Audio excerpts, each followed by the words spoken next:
Welcome to USA Global TV and Radio, where our mission is to provide education, entertainment, hope, and inspiration.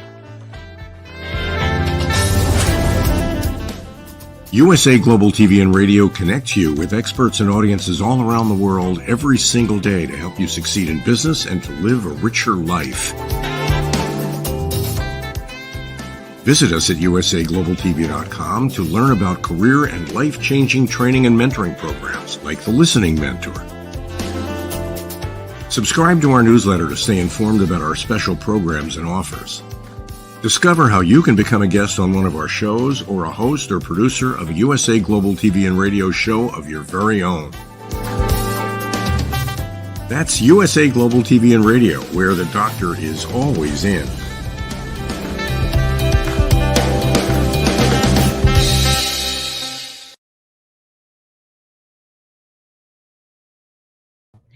Good morning, good afternoon, good evening. Welcome home to USA Global TV and Radio, where we provide world-class education, entertainment, hope, and inspiration. I'm Dr. Jacqueline Kerbeck, and it's my absolute pleasure to be here today hosting the show Authentic Achievements, starring KIM-ADELE Randall. This is a program where we explore all different parts of the psyche of our decision-making process and the choices that we make to help us achieve our goals. We also share some tips and some real-life stories about challenges that come up along the way for us and how maybe those challenges can be key learnings for you to get to where you want to go. The name Authentic Achievements comes from KIM-ADELE Randall's platform that she created and founded, and we're so grateful to have her here with us today. She is a TEDx speaker, she's a coach, she's a mentor, she's an expert correspondent, and she's also an author. Let's welcome KIM-ADELE Randall from London. Hello. Hi, Dr. Jacqueline. How are you? I'm well, thanks. How are you? Really good, thank you. Looking well. Thank you, as are you. You know, it's interesting. I feel like I just did that introduction twice, which I did because I forgot to hit go live. And the reason why I bring it up is because even though things may look a certain way, that doesn't mean behind the scenes that they really are that way. I so get that. The amount of times that you kind of think, I think, be like a swan, but just like a swan, I'm pedaling really hard under the water to try and keep the graceful outer image. So I completely get how you feel. Well, KIM-ADELE, I wish you would tell us a little bit about how you came up with the name Authentic Achievements and about your own platform that people can also come on to be interviewed. Yeah, of course, and thank you. So I came up with Authentic Achievements having spent many years desperately trying not to be myself, trying to be anybody else, trying to kind of fit in, and until I realized that actually being me was okay. And the one thing that I'd always had people level at me was you are always authentic, you are always exactly the same. And so I wanted to create a platform where people could come together and learn how to get comfortable being authentically themselves, because that can take a bit of courage sometimes, because you've got to be vulnerable about the things that you aren't good at just as much as be accountable and take ownership of the things that you are. And so it got founded probably about 4 years ago, and then I was really lucky to meet yourself, Dr. Jacqueline, and to join at the start of the USA Global at that point Global TV only, wasn't it, journey, and now obviously it's expanded to the amazing channel and network that it is now, and I'm super grateful to still be here. And we get to share people's amazing stories. So very often it's just you and I chatting, but sometimes it's other people coming and sharing their authentic experience and their lived experience to help us all find some different perspectives and hopefully overcome any challenges that we're facing on the way to our goals. Absolutely. Excellent points. And we always have such a great conversation. We get lost in the time, that's for sure. You know, today we're talking about unveiling hidden truths and conversations challenging our perceptions. And I was listening to a song recently, and one of the lines in the song really stuck out for me. And I want to have you comment on it because I think it really goes along with the topic. A fool will lose tomorrow looking back on yesterday. Oh, I love that. I love that. What does that mean to you? I think so often we miss out on opportunities because we're too busy digging into the past of things that have already gone. And it reminds me of that old saying, you know, that tomorrow no longer needs you. So yesterday no longer needs you, and tomorrow is no longer isn't promised. That's why the only thing you can focus on is today. It's why they call it the present. And that one's always rung true for me, because I was dreadful for spending so much time digging back over my past. Could I have done it differently? Could I have got a different outcome? Could I have changed something? But the reality is, I can't go back and change yesterday. It's already gone. And if I'm too busy looking at it, I'll miss the opportunities for today, which will change what happens to me tomorrow. And I think that's kind of what that line in that song's saying, is that actually it's foolish to spend all of our time on our past, because it's already gone. We can look at it for lessons. We can look at it for things that, you know, with the benefit of hindsight, we all have 20/20 vision. But that's all we should be looking at it for, because if not, we miss out on the right now. And the right now is going to be the doors that open to make tomorrow a very different day. Absolutely. I love the way that you tie that in. And I think that we do spend a lot of time looking back and also looking ahead and worrying.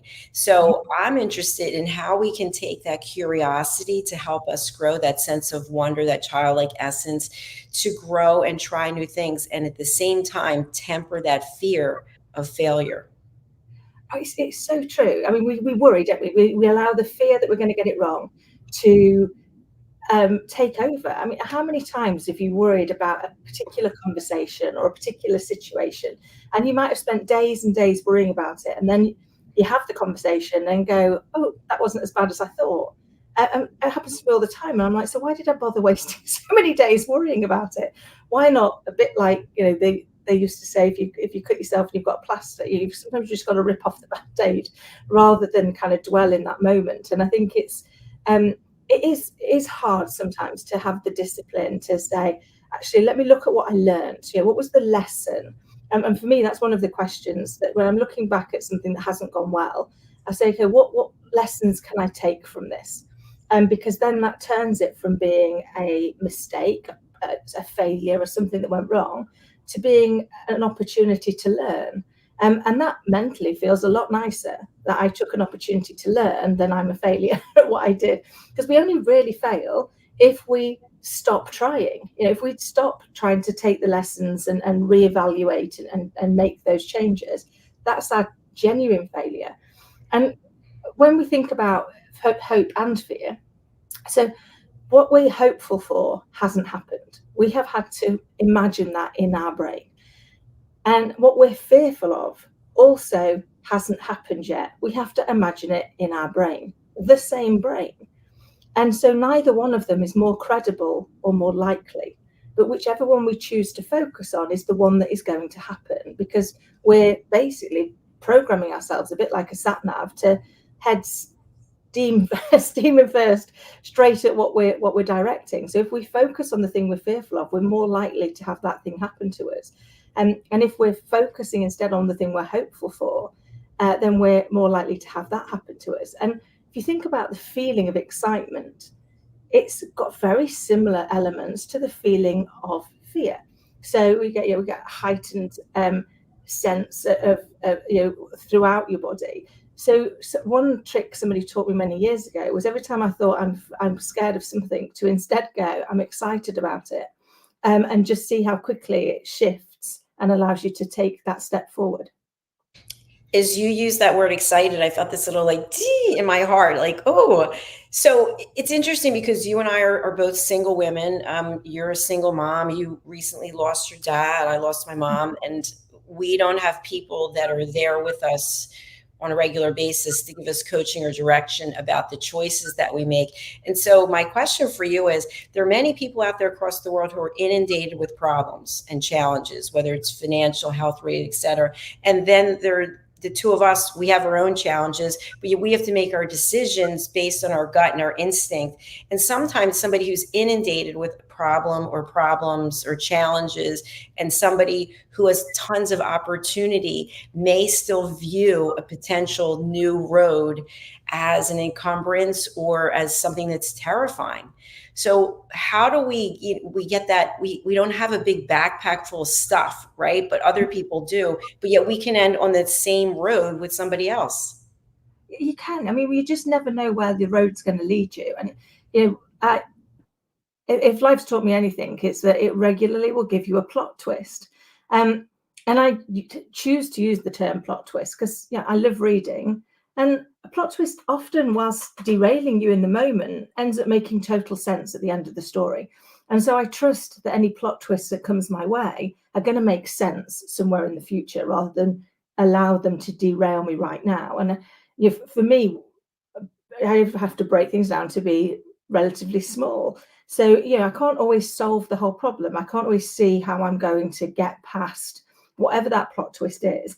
And so what I choose to do, and for me so far, it's worked. It's got me through quite a lot of life's challenges, as we know. But it is to go, what one step can I see? Like, even if it's a small, even a seemingly insignificant step, what step can I see? And I make myself take it, because with every step, we change our viewpoint. Something else comes into view, and when we start to move forward and we move further away from the challenge that we're facing. And so I remember at one particularly, turbulent time in my life, I just separated. I was just about to go into hospital. I'd just become a single mum. And I had a friend say to me, I can't decide, Kim, if you're incredibly strong and incredibly stupid. And so I'm going to go with both in equal parts, probably. And she was like, I don't understand how you're still going, how you're still smiling, how you don't seem to have let this dent you. And I was like, well, I can't solve all of that. It's too big. I said, so all I'm focusing on is what is the one thing that I can do right now that I can focus on. And for those first few weeks, sometimes it was adulting appropriately and well for 12 hours. It was like being there and making sure that my little girl was looked after and fed and loved and nurtured, and making sure that I did my job, and the team that I was leading had everything that they needed. And it's like, if I can get through that for that 12 hours, then that's good enough. That's good enough for right now. And once you've done that for a few days, actually you start to be able to add a little bit more in. It starts to become less of a challenge. But I think sometimes we get stuck trying to solve the whole problem before we take the first step. And I want to call upon something that you can relate to directly. There are many times when we're excited about something. For example, you got selected as a TEDx speaker. And as the weeks, the days start to get closer and closer, I imagine that there's this excitement, the butterflies, but this overwhelming sense of dread and fear. And it's like that for so many things. We're so excited about something, and as the time comes closer, it's just like, what is that about? Oh, I don't know. And so I'm smiling because it just reminds me of the fact that I remember 2 weeks before I did my TEDx, going to do a rehearsal. So we had to do a full rehearsal. And it was with the other amazing speakers that were at my event. And we'd become really good friends over the 12 weeks that we'd been being trained to make sure that we delivered to the level that they expected us to. And I had to do my little speech. And I stood there, and there was just such kind people. I was in a tiny little room. It really shouldn't have been too much of a problem. And I got to the end of it. And I knew, as I was stood there, I knew my legs were shaking. I could feel it. And no matter how much I moved, I couldn't get them to stop shaking. And I'd unfortunately chosen to wear jeans on that particular day. And everyone fed back and they were like, from here up, Kim, you would not have been able to tell. Your voice didn't change. Like you didn't get red or anything. You looked perfectly calm. I said, but from there down, you were literally like a jelly. We weren't even certain how you were still standing. I was like, no, I'm terrified. And yet my TEDx was on the power of belief and that difference, the bit we've just talked about around, what we're fearful of and what we're hopeful for being created by the same brain. But I think sometimes we have been programmed more heavily to believe in the thing that we're fearful of, the fear of getting it wrong, the fear of failing, the fear of not being perfect. And a lot of people I meet are growing up with similar challenges to all of us, which was like, you've got to be perfect, don't get it wrong, make sure that you do your best and don't fail. And we create our kind of blueprint for ourselves at the age of 7, and we embed it we enforce it at the age of 14 and we embed it at the age of 21. And unless we go back and look at it, that becomes our subconscious operating system. And I look at mine, and if you say, okay, it was embedded at 21, I'm 51 now, so that's 30 years ago. Would you actually allow your laptop, your computer, or your phone to run on software that hasn't been updated in 30 years? Of course you wouldn't.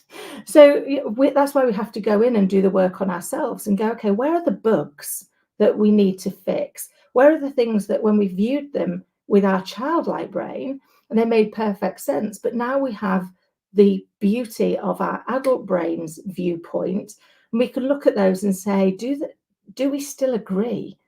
Do we still believe that that is what happened?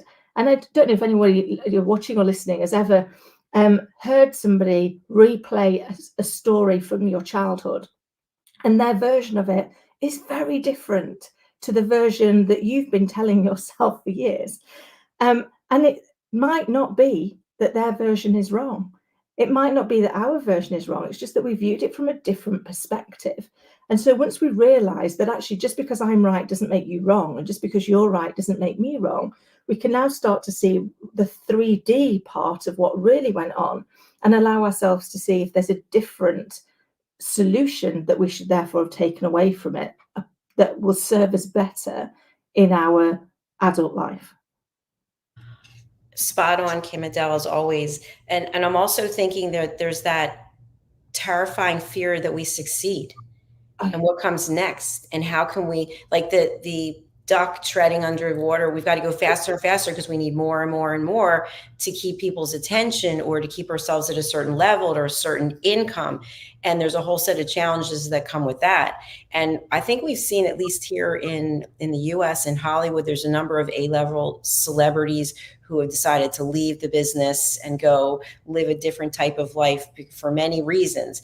But what about that fear of succeeding and getting ahead of ourselves, or instead, again, enjoying the moment, the ride, the journey, instead of what's up in the future? A great question, Dr. Jacqueline. And I think, I can't remember who it was that said it, that it's not our darkness that scares us, it's our light. It's the fact that we might actually be really good at something. And that feels a bit egotistical, and yet we're told ego is bad. But anything overplayed is bad. If we've got too much of it, it's bad. But if we've not got enough of it, it's equally bad.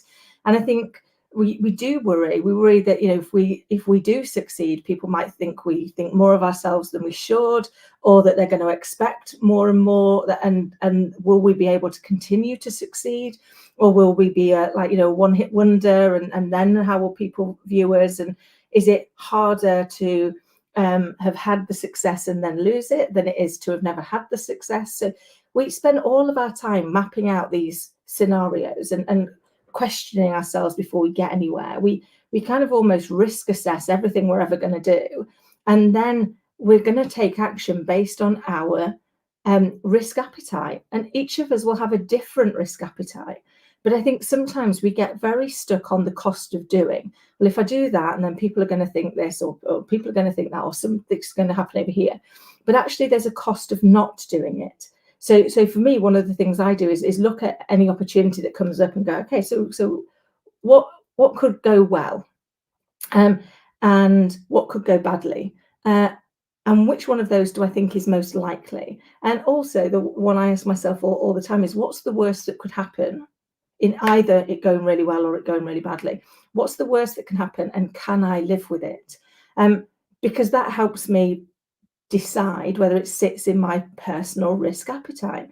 And it's interesting about our perceptions, and obviously that's what we're talking about on the show, but we tell ourselves all kinds of things, and we very often tell ourselves that other people are going to think or say them, but we've not asked those people if they're going to think or say them. And I remember many years ago, it's probably about 25 years ago now, I was asked, as part of a self-development thing, to go and ask people, friends, colleagues, family, people that I knew and trusted, to be really honest with me and say, can you tell me one or two things where you see those as my strengths? And could you also tell me one or two ways where I get in my own way, where you go, I wonder why she does that? And I really need you to be really honest with me, because I'm trying to develop myself and continue to grow and evolve and get better. And it came back from people almost unanimously that I was brave and fearless.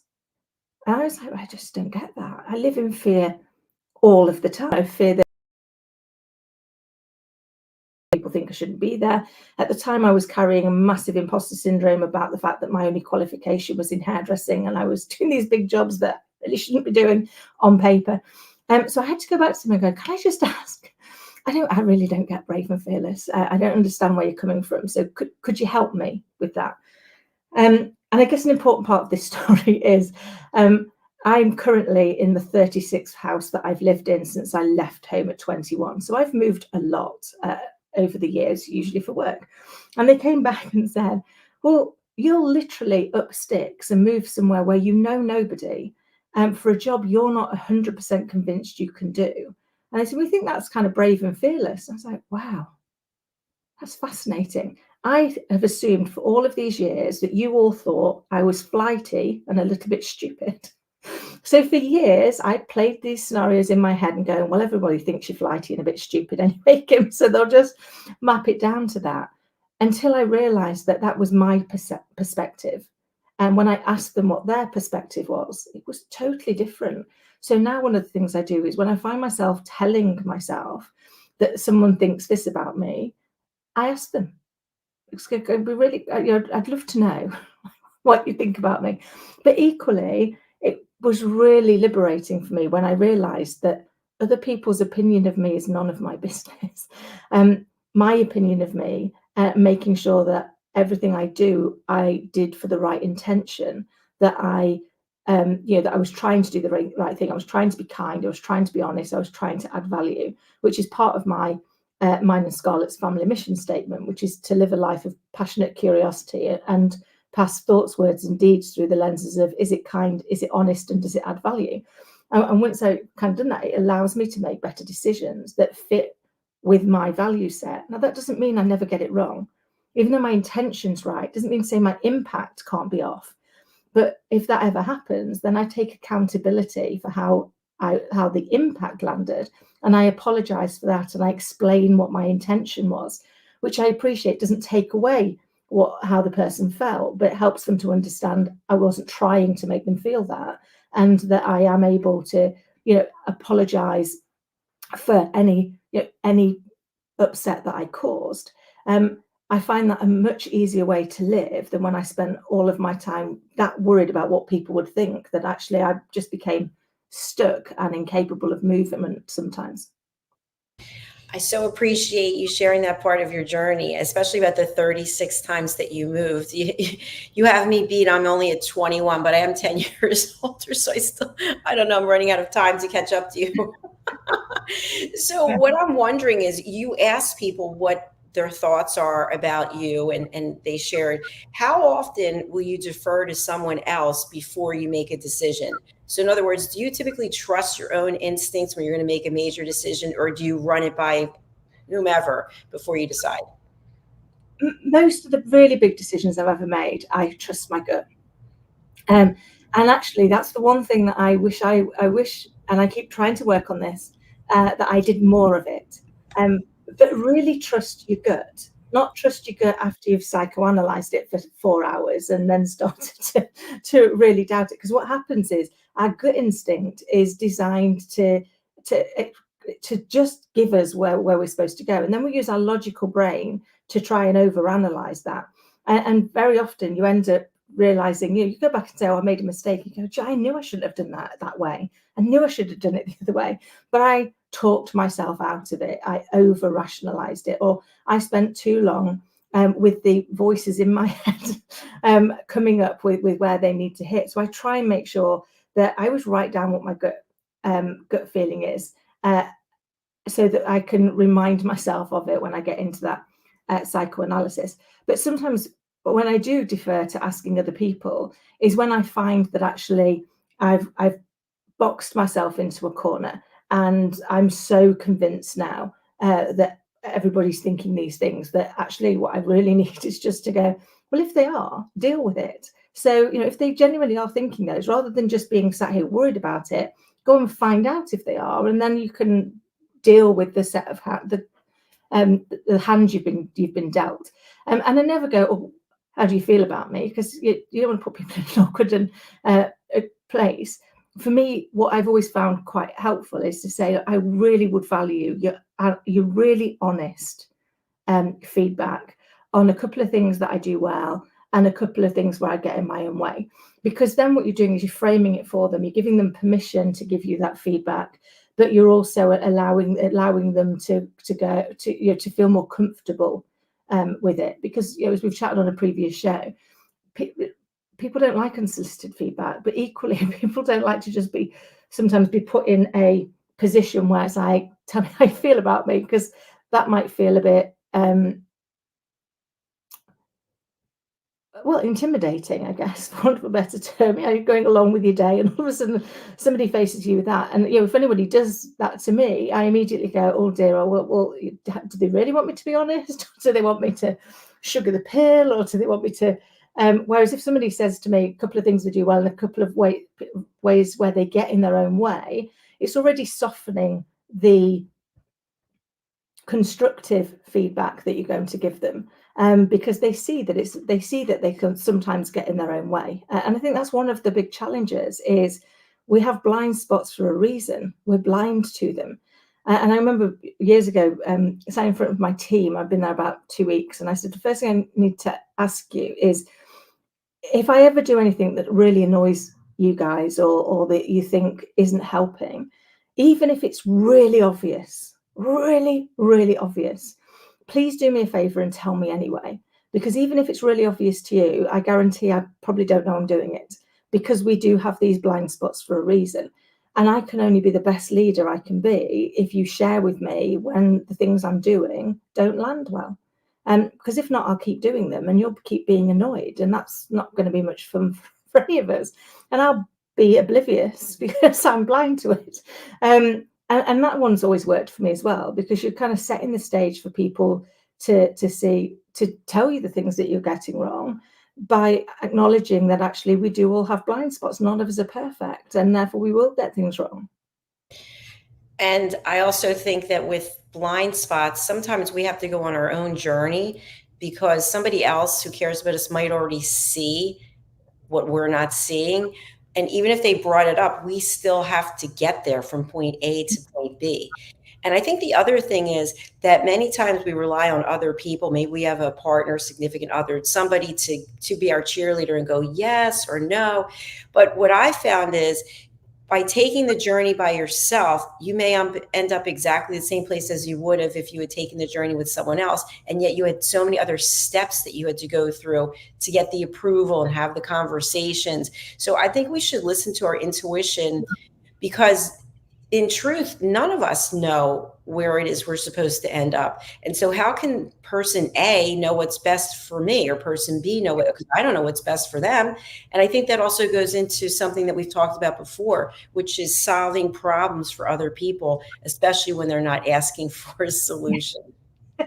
Yeah, it's right. We're all on our own path, and therefore we can learn from other people's lived experience, but it doesn't mean to say that that is going to work the same for us, or that their destination is the right destination for us. We've got to, as you say, we've got to take the journey, and we've got to go inward on that and say, how does it feel? Does this feel right? Are we living in a place of joy, or are we living in a place of fear and lack and loss? And if that's the case, how do we change that? How do we alter it? Because we're supposed to be living in a place of joy as much as we possibly can, doing the things that bring us joy, being with the people that bring us joy, and that could be very different. I've got lots of friends who've got amazing lives, but they're not the ones I would. They're not the ones I would. They wouldn't be my journey, but I love that it's their journey. And so you are absolutely right. You do have to bring that in, and we do all have people that will come up and kind of should all over us. You should do this, you should do that, you should do the other. And I'm like, well, I never tell anybody what they should do, because it's their choice what they do. I might give them some options of things to consider, but never that they should do it. And we've chatted before on that. When people tell you what you should do, they're really talking to themselves about something that's going on in their world. And so I always kind of thank them kindly for their feedback, and then make my own choices, because should usually means that you don't think the other person has got the power or the skills or the knowledge to make that choice. And I believe every one of us has got the power, the knowledge, and the answer within us. We just sometimes need to ask a better question. I agree with you. And I also think what's interesting to me is because many times I have people, especially in business, well, you should consider this, you should be doing this. And I'm thinking, well, you never did that. How do you know? How do you know that that's the answer, that's the path? And it ties in with what you just said. I think that they don't think I have the confidence to make a decision. And I'm thinking, well, how do they have the confidence to make a decision for me in a field that they have no experience in? So I'm going to go to people who are where I want to be, and I'm going to ask them. And you know what I found also, KIM-ADELE, is typically when you go to someone who is further ahead or is on the path where you want to go, they believe in you because you reached out to them and they know what it takes. And I don't think I've ever been turned down when I've reached out to someone and said, hey, could you give a hand? Could you give me some feedback, some direction? And it's in a positive, proactive way, as opposed to the people who are not on the path where you are. I'm not saying they're behind, but they're not on the same journey, but they have a lot to say. Yeah, they do. And I always think that's because they're stuck in their own journey, whatever that is, but they can see yours so clearly. And I think you're right. Asking somebody who's already got there. One of the questions I always ask on my show at the very end is, if you could go back and tell your younger self a piece of advice, what would it be? And the reason I do that is because they're on their journey, but they can go back and say, this is the thing I learned. I wish I'd learned it sooner. And almost always the things that people come back with are one or two of the same things. I wish I'd trusted myself sooner. I wish I'd listened to my gut instinct. I wish I hadn't listened to everybody else. Because I think that that's been the thing. Once they've got to that achievement, it's been because actually they started to trust themselves. They started to give themselves credit for having overcome all the plot twists that life had thrown at them so far. Because each of us to your point, we're on a different journey. We have different things thrown at us. And I know some of my friends have had things thrown at me. I don't know how you've survived that. I don't. But equally, they look at some of the things that I've had and gone, we don't know how you're surviving that either. And I think that's because we're all different, and therefore they're going to impact us differently. So something that we might think is insurmountable, when we see it happening for a friend, they may think exactly the same of something that we've gone through and survived, because they've not had to experience it yet. So they can't imagine what it was like, just like we can't imagine what it was like for the insurmountable thing that they got over.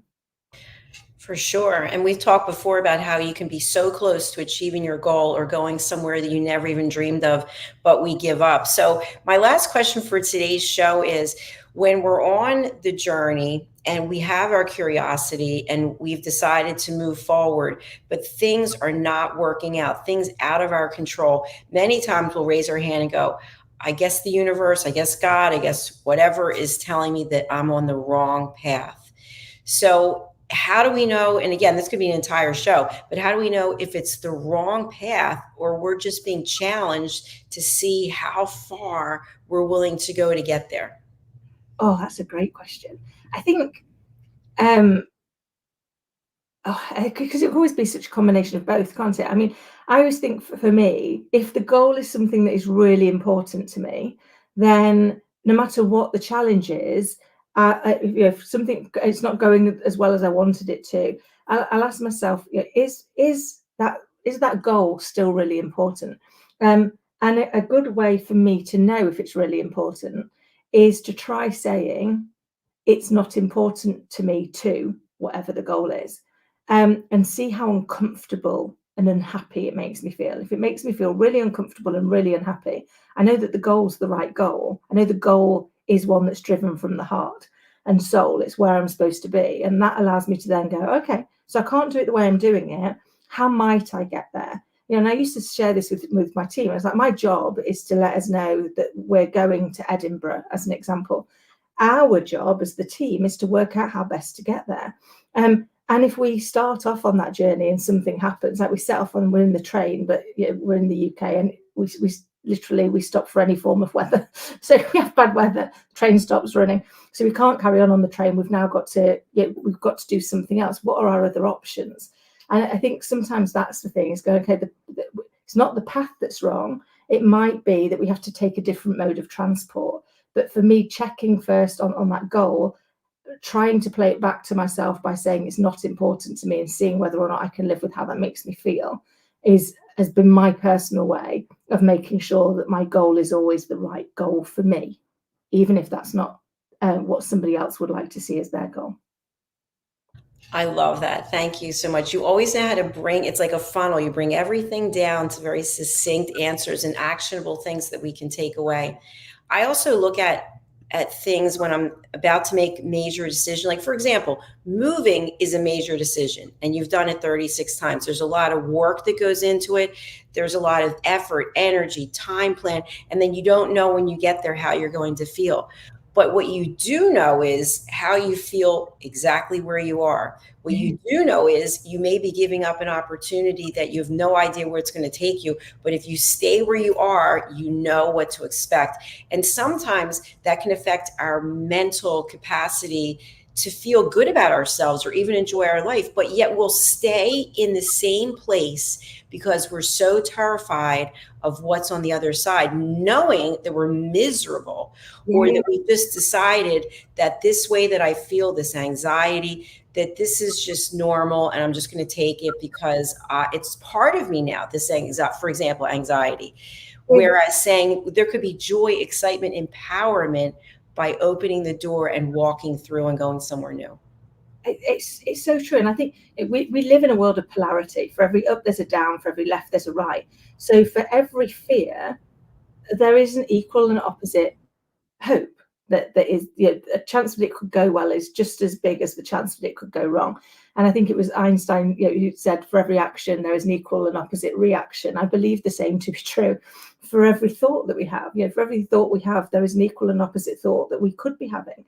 And so, but we are pre-designed to focus on the fact it'll go wrong. And so, I find myself to start off with going all the reasons why it could go wrong. And then I go, but what if it goes right? What might be all the reasons for if it goes right? And bearing in mind there's a 50-50 chance because both have got an equal opposite reaction, 50% is pretty good odds. And if I'm not happy where I am now, why would I not take that change? And don't get me wrong, it has gone wrong. I once early on, I upped sticks and I moved about 100 miles away from where I lived to do a totally different job than I'd ever done before. And I didn't know anybody, and I moved on my own. I was in my early 20s. And I stayed at that job for 3 months, 2 months of which were my notice period. And then I went back 100 miles and commuted for the next 6 months to go back to work somewhere similar to where I'd worked before. But for me, the lesson in that, so rather than getting really frustrated and cross at myself, it was like, okay, so understand why that happened. And I realized that actually I was that miserable where I had been working that instead of running towards the job I wanted, I was running away from the job that I had. And that for me was a massive learning curve, was saying, am I running towards something or am I running away from it? And because if I'm running away from it, I'm going to make the wrong choice. I need to know what I'm running towards. So I ask myself that question all the time now, to just sense check what's the real driver. And because when we're running away from something, we have rose tinted glasses on what we're running in the direction of. It's like, oh, it's going to be perfect. And that's like me all over. Well, no, maybe it isn't, because actually your driver was the wrong driver. So I find that's really helped me stay centered. Fabulous. I just love doing this show with you. And I have to share with you that I've taken the last 6 months or so to think about a major decision that I'm going to make. And now I'm going to actually put the steps in action to accomplish it. And this show is in perfect timing with me because I'm at that point where, you start to look back and go, I don't know, I could still be safe over here, but I already decided I'm going there. And the steps that you have to take. For example, when you moved, you know about the packing, the plan, like it's a lot of stuff, and you can get at any moment lost in the tasks that you need to take to get you to where you need to go. It's so true. And yet when you get there, even in that one that I did that went horribly wrong, I learned something major. I learned something that helped me make all the future decisions go much better. And so I'm super grateful for that one. And you kind of, when you get there, it's like, it is exciting. It is, it can be terrifying, but it is equally exciting. And the one thing life will never be, if you're willing to push yourself outside of that fear, is you'll never be dull. And for me, that's got to be my aim in life, is that it's not dull.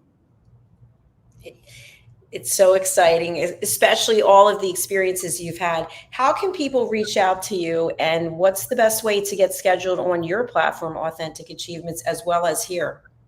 Of course. I love people getting in touch, so please do reach out. You can get me on LinkedIn. I'm on most social media as KIM-ADELE 10. You can come along and have a look at our platform, which is AuthenticAchievements.com, or you can email me directly at either kim@kimadelerandall.com or kimadele@AuthenticAchievements.com.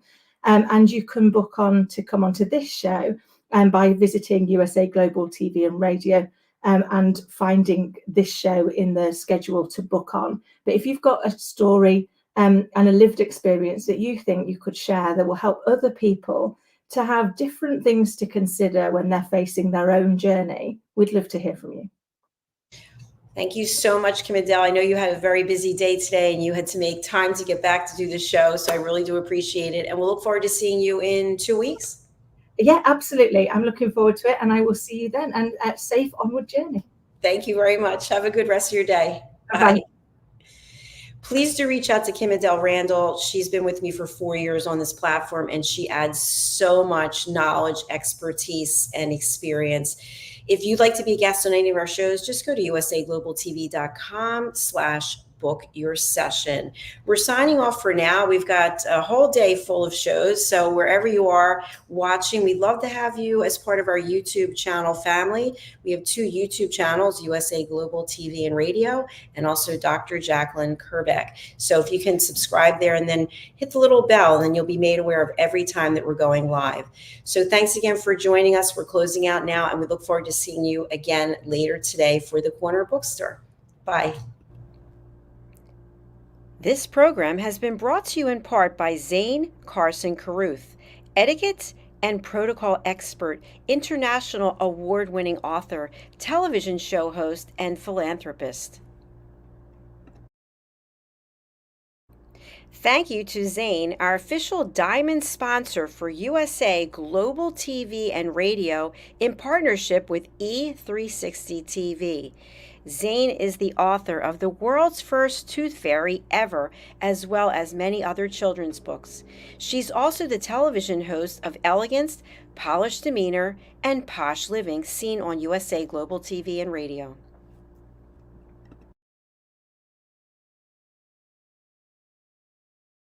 Hi, my name is Zane Carson Carruth, and I'm the author of this book, The World's First Tooth Fairy Ever.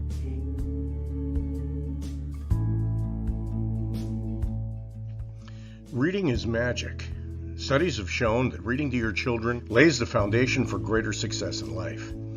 Reading helps develop language and vocabulary skills. It helps improve memory, and it encourages curiosity and inspires creativity. The benefits are immeasurable, and as a parent, you'll benefit too.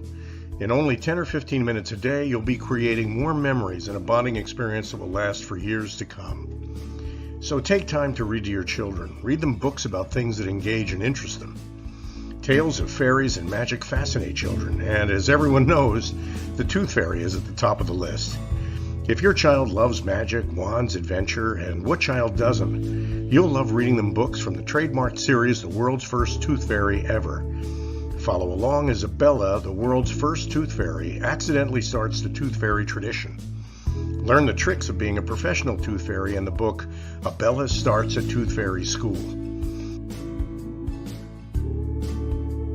Your child's imagination will soar as you read the adventures of Abella and her magic wand.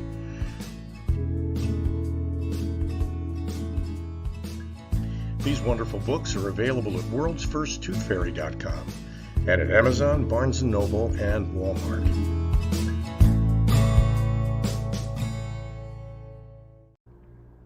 To learn more about Zane, contact her through her website, zanecarruth.com, ZANECARRUTH.com.